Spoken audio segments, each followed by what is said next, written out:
Hi everyone, welcome to the video. We are Tuck Thunder, and today we're going to be looking at tips on how to improve the grind in War Thunder. Firstly, we're going to be looking at Play One Nation, then we're going to be looking at the playstyle, then the use of boosters, and also use of money. I hope you enjoy the video, and I hope it helps.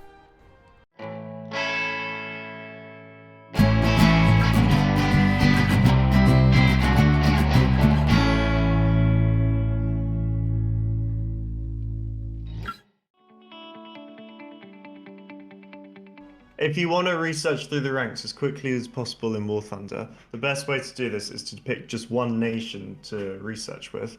So we're going to pick Britain as an example. It's one of the ones we've done. And all you're going to play is vehicles from that nation, meaning you can move down as quickly as possible to the higher rank stuff which you might want to unlock.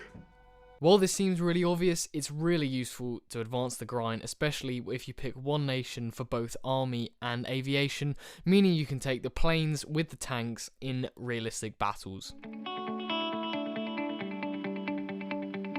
Okay, so the next thing to mention when grinding and maximizing the amount of research you get per battle is the playstyle. So when you play War Thunder, you might not worry about capping zones, you might be quite an aggressive player. Now that doesn't lend itself to getting research. What does lend itself to getting research is going for zone caps, trying to get as much of a zone cap as possible. If you cap a zone by yourself for the entirety of the cap, you will get maximum points. This means you get more research at the end of the battle. Another point with your playstyle is not being too aggressive. It's maybe not being the first one to reach the line, maybe being the second, third, maybe even further back, 4th, 5th, 6th, that kind of thing. Just so that you won't die and you'll hold that position and get more kills, and in the long term, you'll do better. Maybe one other thing to consider in your playstyle is possibly taking a bomber in your lineup, especially at low BRs. An example of this is the Wellington at 2.7 here.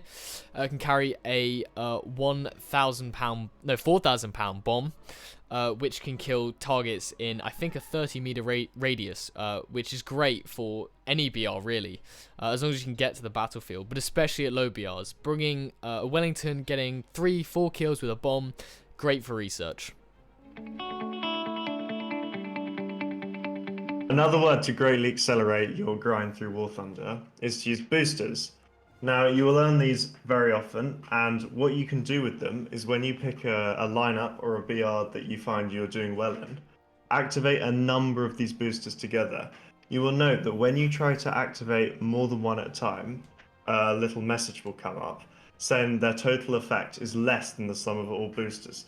This is true. However, despite this, the boosters do continue to increase how much research you're getting, and it is actually still worth it if you have a BR or a lineup that you find works for you really well, because when you can add maybe, let's say, 150 or 250% research, you're going to be making so much more research so much faster than you would just from playing normally.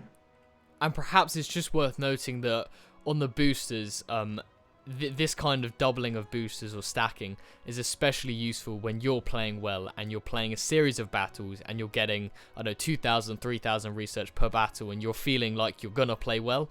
That's the best time to activate the boosters. Okay, and then the final point to mention is just about the money, because on the grind you're going to be buying vehicles, you're going to be going through the ranks. One thing to consider is repair costs. These are very expensive. We've already done a video, it's going to be linked on screen now above, and it's just talking through the points, how to minimize repair costs and how to make even more silver lines. We also have a video on how to make silver lines, that's linked above now as well.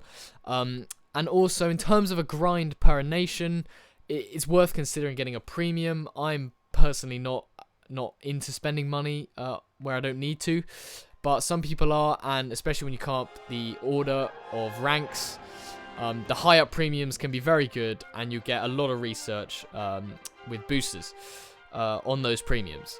I hope this helps. This is the end of the video. If you have any questions, leave them in the comments, and don't forget to subscribe. Thanks for watching, and I hope you enjoyed the video.